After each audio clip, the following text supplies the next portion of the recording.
The war had lasted 7 long years, 7 years of death, fire, and fear. The Aldani people had almost lost everything. Their cities burned. Their fleets were destroyed. Their hope was nearly gone. Queen Serafina Vel Aldoria stood on her balcony and watched the victory parade move through the streets below. Her silver skin glowed softly in the morning light. Her large purple eyes were tired, but relieved. She was young for a queen, only 80 years old by her people's count, which was like 35 in human years. She had become queen when her father died in the 3rd year of the war. She had carried the weight of her dying kingdom on her shoulders ever since. The Vorath Dominion had attacked without warning. They were a cruel species, tall and insect-like, with hard shells and no mercy. They believed they were superior to all other races. They wanted to take Aldani space and use her people as slaves. For 5 years, the Aldani fought alone. They asked other species for help, but no one came. The galaxy watched and did nothing. Then the humans answered. Serafina remembered when she first heard about humans. The galaxy thought they were nothing special. They were a young species, only 300 years into space travel. They had no special powers. They could not read minds like the Valori. They were not strong like the Kron. They did not live long like the Aldani. They were just ordinary. But when her desperate message reached human space, something strange happened. A human mercenary fleet arrived at the edge of Aldani territory. It was not large. It was not impressive. But at its head was a single warrior who would change everything. They called him many names. The Reaper of Corinth, because he walked alone into a Vorath fortress and killed their Grand Admiral with his bare hands. The Ghost of the Nebula, because his ship destroyed an entire enemy fleet using tricks no one had ever seen before. The Human Devil, because the Vorath learned to fear him more than death itself. No one knew his real name. He never showed his face. He refused all medals, all titles, all rewards. He simply fought, day after day, battle after battle, until the Vorath Dominion was broken. Serafina had tried to meet him many times during the war. She wanted to thank him personally. She wanted to understand why a human would fight so hard for a species that was not his own, but he always refused. His messages were polite but firm. He was too busy. The war needed him elsewhere, perhaps after it was over. Now the war was over, and he was finally here. She saw him in the lead transport, standing straight and still, like a statue made of metal. His armor was black and covered with scars from many battles, burn marks, claw scratches, dents from bullets and blades. That armor had seen more combat than most soldiers saw in a lifetime. His helmet was on, as always. In 2 years of war, no one had ever seen his face. Some said he was horribly scarred. Others said he was a machine, not a man at all. A few whispered that he was hiding from something, or someone. The crowds cheered as his transport passed. Aldani citizens threw flowers and called his name. But he did not wave. He did not smile. He just stood there, looking straight ahead. As if the celebration was not for him. Serafina felt something strange in her chest as she watched him. Something familiar that she could not explain. A soft voice came from behind her. "Your Majesty."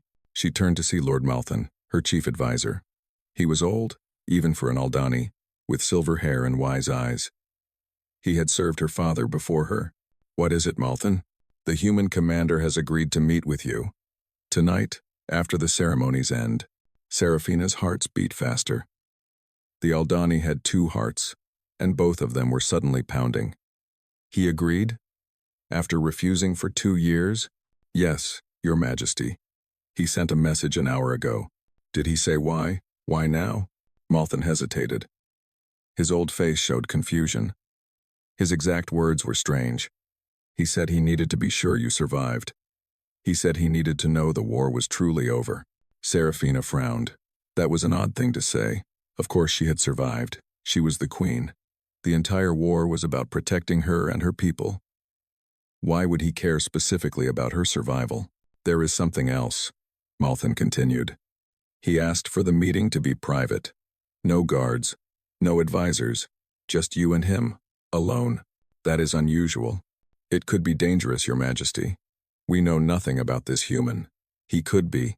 He could be the man who saved our entire species, Serafina interrupted. If he wanted me dead, he could have let the Vorath do it. Instead, he spent 2 years fighting for us. She shook her head. No, I will meet him alone, as he asks. Malthan bowed, but his face showed worry. As you wish, Your Majesty. I will prepare the throne room. After he left, Serafina turned back to the balcony. The parade was ending now. The human's transport was moving toward the palace. Soon, she would finally see the face behind the legend. But the strange feeling in her chest would not go away. It was like a memory trying to surface. Something from long ago that she had forgotten. She felt like she was standing at the edge of something important. Something that would change her life, forever. She looked up at the sky, where the stars were just beginning to appear in the evening light. When she was young, before she was queen, before the weight of a kingdom fell on her shoulders, she used to watch those stars with wonder. She used to dream of adventures among them. She used to have a friend who watched them with her, but that was a long time ago. That friend was dead, killed in an accident when she was just a child. She had mourned him for years. She had never forgotten him. She pushed the memory away. Tonight was not about the past. Tonight was about meeting the human who had saved her people. Tonight was about the future. She did not know that the past and the future were about to become the same thing. She did not know that the nameless champion waiting below had a name she knew very well. And she did not know that her entire world was about to change. The throne room was empty and silent. Serafina had ordered all the guards to leave. All the servants were gone. The great crystal chandeliers glowed softly, casting rainbow light across the polished floor. She did not sit on her throne. Instead, she stood at the bottom of the steps, wearing a simple silver dress instead of her royal robes. Something told her that this meeting needed honesty, not ceremony. She did not know why she felt this way. She just did. The great doors at the far end of the room began to open. The sound echoed through the empty space like thunder. He walked in slowly. Each footstep was heavy with the weight of his armor. She could see the damage more clearly now. Deep scratches from Vorath claws, burn marks from plasma weapons, dents from explosions that should have killed him. This armor had been through hell and back. He stopped about 10 steps away from her. He stood straight, like a soldier waiting for orders. His helmet still covered his face. She could see nothing but her own reflection in its dark surface. For a moment, neither of them spoke. The silence stretched between them like a living thing. "You may remove your helmet," Serafina finally said. Her voice was steady, though her hearts were racing. "I wish to see the face of the man who saved my people." He did not move at first. She wondered if he would refuse, even now. Then, slowly, his hands rose to his head. There was a soft click and a hiss of air. The helmet came loose. He lifted it off and held it at his side. Serafina felt the world stop. The face beneath the helmet was human, as she expected, but it was not the face of a stranger. It was older now, marked by time and war. A long scar ran from his left temple down to his jaw. His brown hair had gray in it. Lines of stress and pain were carved around his eyes and mouth. But those eyes, those deep green eyes, the color of forest leaves in summer, she knew those eyes. She had dreamed about those eyes for 30 years. Kyle? His name came out as a whisper. She did not mean to say it. It just escaped from somewhere deep inside her. He smiled. Despite all the scars, despite all the years, it was the same smile. The same crooked, mischievous smile that had once convinced a young princess to sneak out of the palace at midnight. "Hello, Sira," he said. His voice was deeper now, rougher, but still his. "It has been a while." Serafina could not breathe. Her mind was spinning. This was impossible. This could not be real. "You died," she said. Her voice was shaking. "They told me you died when the exchange program ended, when your transport left. My father said there was an accident. He said everyone on the ship was killed." Kale's smile faded. Something dark passed across his face. "Your father lied to you." "No," she shook her head. "He would not do that. He would never. The transport was fine, Sira. There was no accident. Your father just did not want his daughter's friendship with a human to continue. Kale's voice was not angry. It was just tired, like a man who had carried this truth for too long. He was afraid of what people would say. He was afraid of political problems. So he sent me away and told you I was dead. Serafina felt like someone had stabbed her through the heart, both of her hearts. She stepped backward, almost falling. That cannot be true, she whispered. I do not blame him, Kale said quietly. He was a good king. He had to make hard choices. I was just a poor boy from a human colony. I was chosen for the cultural exchange program because I did well on some tests. There was never going to be a happy ending for us. Serafina felt tears forming in her eyes. She had not cried in years. Queens did not cry. But she was not just a queen right now. She was also the little girl who had lost her only friend. I mourned you, she said. Her voice cracked. For years and years. You were my only real friend, Kale. Everyone else wanted something from me. Everyone else saw me as the princess, but you just saw me as Sarah. You taught me to look at the stars and see adventures instead of just territory to rule. You made me laugh when everything was serious. And then you were gone. She had to stop. The words were choking her. Kale took a step forward. His eyes were soft now, full of an old pain that matched her own. I thought about you every day, he said. Every single day, for 30 years. I wondered if you remembered me. I wondered if you hated me for leaving. I wondered if you had forgotten the boy who used to sneak into the palace kitchens with you to steal sweet cakes. Despite everything, Serafina almost laughed. I remember. The cook was so angry. She chased us with a wooden spoon. You fell into the fountain trying to escape, and you laughed so hard you fell in too. They stood there, looking at each other. Two people separated by 30 years and an ocean of pain. But somehow, in this moment, they were also two children again. Two friends who had found each other in an empty room. Why did you come back? Serafina asked. When our distress call went out, humans had no reason to answer. You had no reason to answer. You could have lived your whole life without ever thinking about Aldoria again. Kale reached into his armor and pulled something out. It was small and blue, glowing faintly. A crystal pendant carved in the shape of a crescent moon. Serafina gasped. She remembered that pendant. She had given it to him the night before he left. A child's gift to her only friend. You kept it, she breathed. I kept it. He closed his fingers around it gently, like it was the most precious thing in the universe. And I kept my promise. What promise? The one I made the night you gave this to me. His green eyes met her purple ones. I promised that no matter what happened, no matter where I went, I would always come back if you needed me. Serafina remembered. She remembered a young girl crying because her friend was leaving. She remembered making him promise to return. She had been a child. She had not known what she was asking, but he had remembered. For 30 years, he had remembered, and when she needed him most, he had come. They sat on the steps of the throne, side by side, like two old friends catching up after a long time apart. The crown and the armor did not matter anymore. In this moment, they were just Syrah and Kale again. Tell me everything, Serafina said softly. Tell me what happened to you after you left. Kale was quiet for a moment. His eyes looked far away, seeing things she could not see. Memories she could not share. When they sent me back to the human colonies, I was 12 years old, he began. I landed on a mining world called Dustfall. It was a terrible place, dry and hot and full of dust that got into everything. My parents worked in the mines. We lived in a small metal house with no windows. Serafina tried to imagine it. The boy she had known, with his bright smile and quick laugh. Living in such a dark place.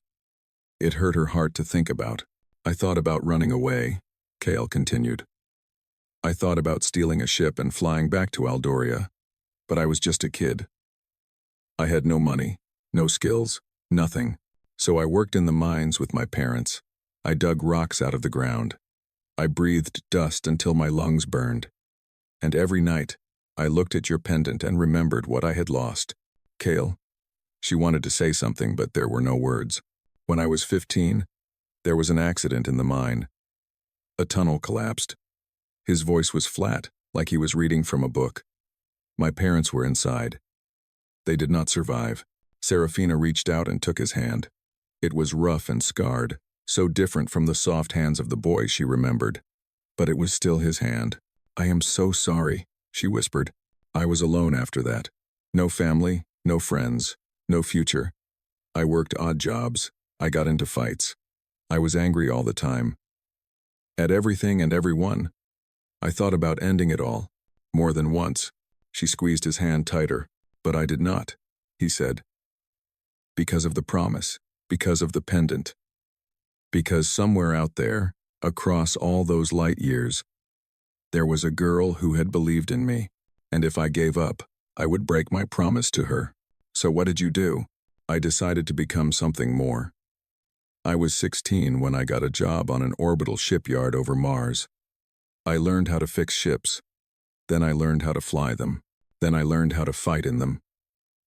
A small smile touched his lips. "Humans are good at learning. It is one of the few things we do well." "You do many things well," Serafina said. "Perhaps, but we are also stubborn. We hold on to things long after we should let go. Anger, love, hope, revenge. We carry them inside us like fuel, and they burn and burn until there is nothing left." He looked down at the pendant in his other hand. "I held on to you. The memory of you. It kept me alive when nothing else could." "When did you hear about the war?" "I was 20 years old. I was working on a cargo ship that carried supplies between colonies. We stopped at a space station, and I saw the news on a screen. The Vorath had invaded Aldori space. Your fleets were being destroyed. Your people were dying." His hand tightened around hers. "Something broke inside me that day, Sira. Something that had been barely holding together. I thought of you in danger. I thought of you dying while I carried boxes on a cargo ship." He shook his head. "I could not accept it. I would not accept it." "What did you do?" "I quit my job. I used every credit I had saved to buy a small, broken fighter ship. I spent 2 years fixing it with my own hands. Then I joined a mercenary group. I fought in small conflicts, earned money, earned reputation. I learned tactics from old soldiers. I studied the Vorath, their history, their psychology, their weaknesses. I became obsessed." Serafina listened with growing amazement. She had known Kale as a clever boy, but this was something else entirely. "By the time I was 26, I had my own ship. A real warship. I named it the Defiance, because that is what I was. Defiance against everyone who said humans were weak. Defiance against the universe that had taken everything from me." His eyes met hers. "Defiance against the idea that I could not save you. But you were still just one person, one ship. How did you build an army?" "I did not build an army. I built a family." He smiled slightly at her confusion. "Humans are strange, Sira. We bond with people who share our struggles. The soldiers who joined me were all like me. Lost people. Angry people. People with nothing to lose and something to prove. I gave them purpose. I gave them a cause, and they gave me everything in return. They followed you into impossible battles. They believed in me, and I believed in them. That is how humans fight. Not with superior weapons or greater numbers. We fight with our hearts. We fight for the people beside us. We fight because we refuse to give up, even when giving up is the smart thing to do." Serafina thought about the battles she had heard of. The impossible victories. The Vorath had been terrified of the humans, and now she understood why. It was not the ships or the tactics. It was the will behind them. The stubborn, unbreakable will of people who simply refused to lose. "You spent 20 years preparing," she said slowly. 20 years of pain and sacrifice and war. All to keep a promise you made as a child. "Yes, Kale, that is." She searched for the word. "That is insane." He laughed. It was a real laugh, warm and full. "Yes, it is. Humans are insane. We do insane things for the people we love." The word hung in the air between them. Love. "I never stopped thinking about you either," Serafina admitted. "Even when I thought you were dead. Even when I became queen and had a kingdom to worry about. You were always there, in the back of my mind. A memory that would not fade. Then we are both insane, Kale said. Perhaps we are. They sat in comfortable silence as the night grew deeper. Outside, the celebration continued. People danced in the streets, happy that the war was over. They did not know that inside the palace, two old friends were finding each other again after 30 years. What now? Serafina asked finally. The war is over. You have fulfilled your promise. What will you do next? Kael looked at her, and for the first time, she saw uncertainty in his eyes. I do not know, he admitted.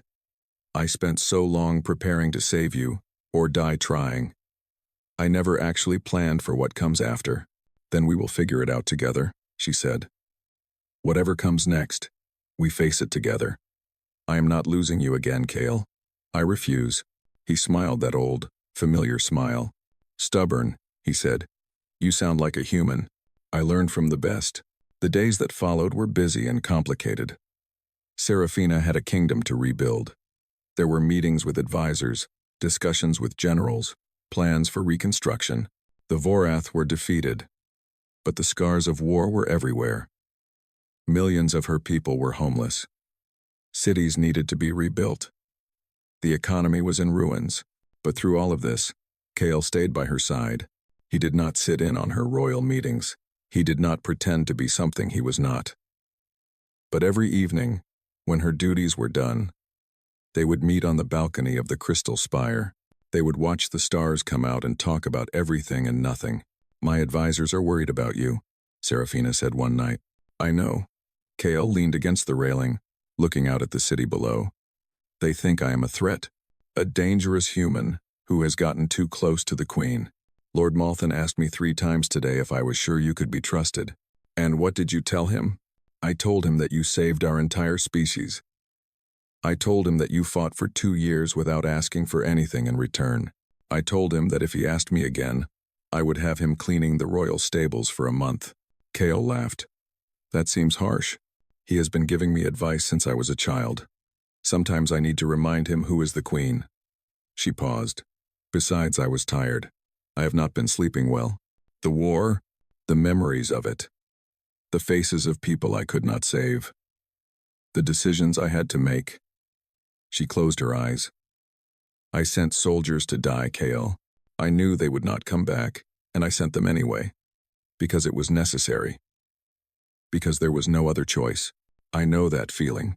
She opened her eyes and looked at him. You have sent people to die too, many times, more than I can count. His face was serious now, the laughter gone. That is the weight that commanders carry. We make choices that cost lives. We tell ourselves it is for the greater good. But late at night, when everything is quiet, we still see their faces.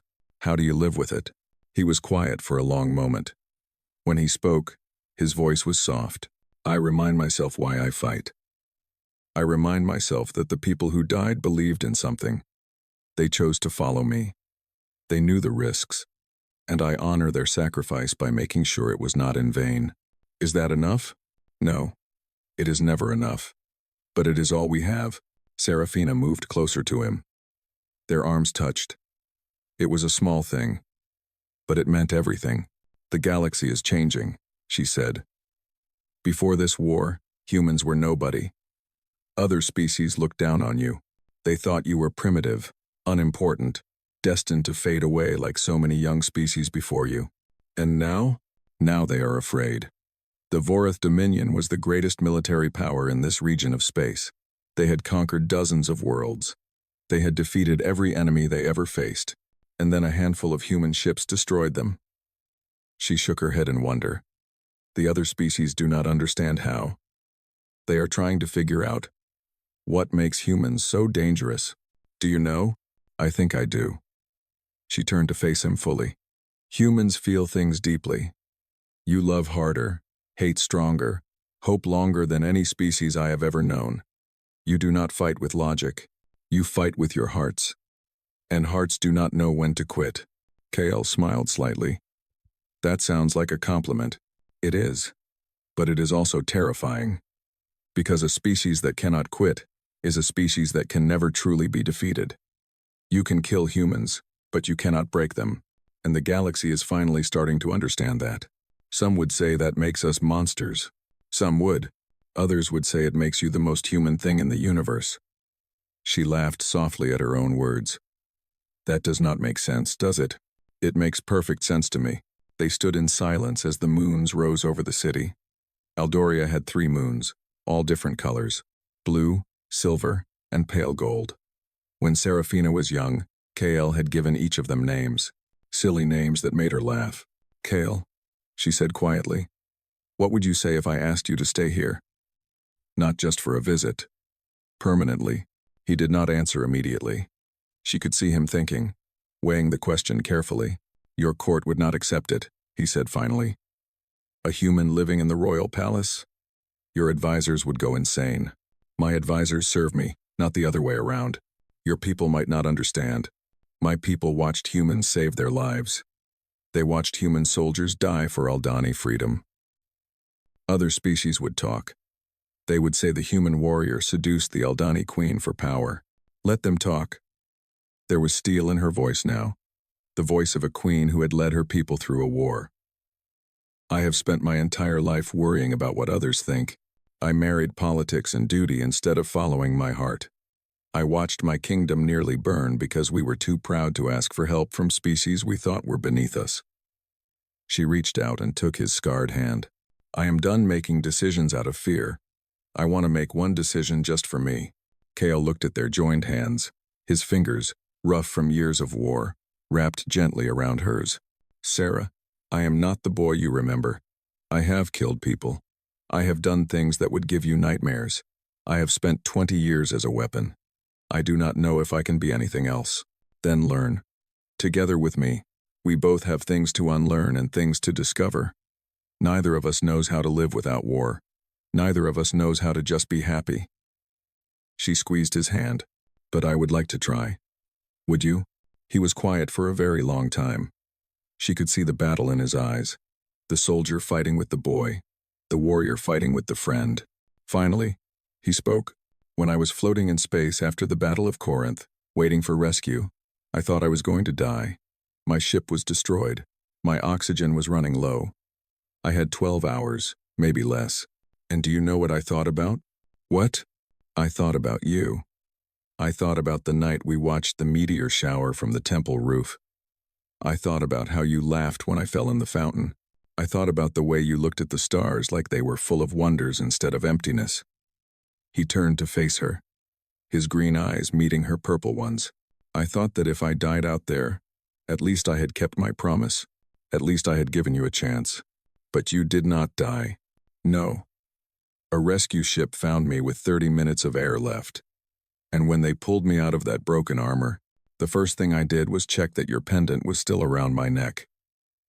He lifted his free hand and touched his chest, where the blue crystal hung under his shirt. It was, and I made another promise to myself right then. What promise? That if I survived the war, I would find the courage to tell you the truth. All of it. Who I am, what I have done, and how I feel. He took a deep breath. I love you, Sarah. I have loved you since we were children. I loved you through 30 years of separation. I loved you through every battle of this war. And I will love you until the stars themselves burn out. Serafina felt tears running down her cheeks. She did not try to stop them. Then stay, she whispered. Stay and love me. Stay and let me love you back. We have wasted enough time. He smiled. That same old smile that had never really changed. Okay. He said simply. I will stay. 6 months later, the galaxy watched something it had never seen before. An Aldani queen was marrying a human. The ceremony was held in the Great Temple of Light, the most sacred place on Aldoria. Thousands of people filled the streets outside, watching on giant screens. Millions more watched from other planets, other star systems, other corners of the galaxy. It was the most watched event in recorded history. Inside the temple, Serafina walked down the crystal aisle in a dress made of woven starlight. It was an old tradition, worn by Aldani queens for thousands of years.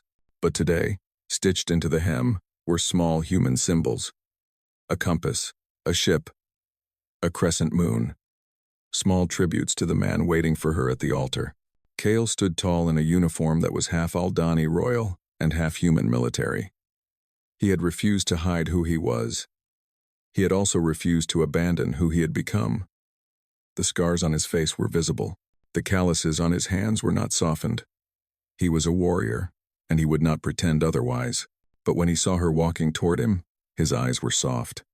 The hardness that had carried him through 20 years of war melted away. In that moment, he was just a boy again. A boy who had fallen in love with a princess under the stars. The ceremony itself was simple. Aldani weddings were not about grand words or long speeches. They were about promises. Promises made in front of witnesses, sealed with light and crystal. "I promise to stand beside you in times of peace and times of war," Serafina said, her voice clear and strong. "I promise to share your burdens as you have shared mine. I promise to love you not for what you were or what you will be, but for what you are, here, now, in this moment." Kyle took her hands in his. "I promise to protect you, not because you are weak, but because you are precious. I promise to be honest with you, even when the truth is hard. I promise to stay, Sarah. No more running. No more wars, unless we fight them together. I promise to give you the peace I spent my whole life fighting for."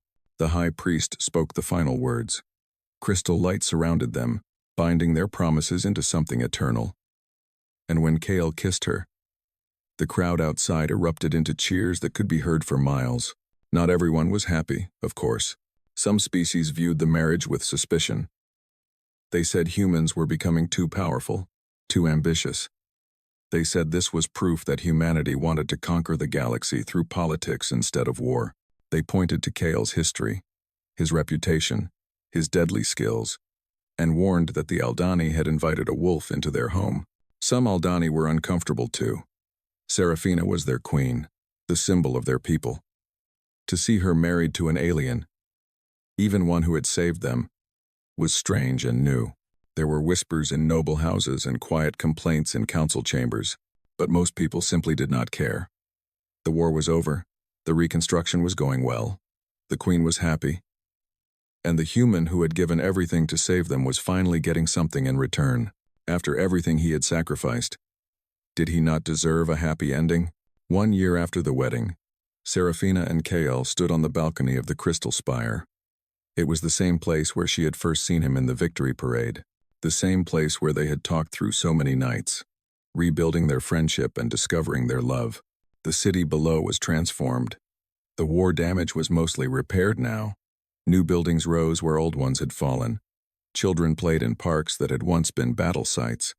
Life had returned. "We received a message from the Vorath remnant," Serafina said. "They are requesting formal peace talks." Kale raised an eyebrow. "That is surprising. I thought they would hold a grudge for at least a century. Their new leaders are young. They want to move on from the failures of the old regime. They have seen what happens when they underestimate humans." She smiled slightly. "I believe they are terrified of you specifically." "Good. Fear keeps people honest. My advisors want me to be harsh with them. Make them pay for every life they took, every city they burned." "And what do you want?" Serafina thought for a moment. The old anger was still there, buried deep. The Vorath had caused so much pain. So many of her people had died. Part of her wanted revenge, but another part of her had learned something in the past year. She had learned it from Kale, from watching him struggle to become more than a weapon. She had learned it from the human soldiers who had stayed after the war to help rebuild, not because they had to, but because they wanted to.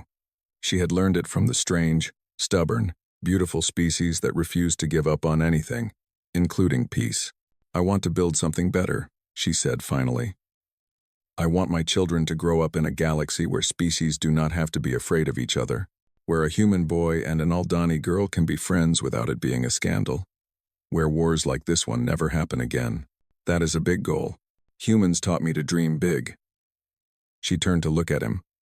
"Besides, I have a good partner, someone who spent 20 years working toward an impossible goal and actually achieved it." Kale smiled.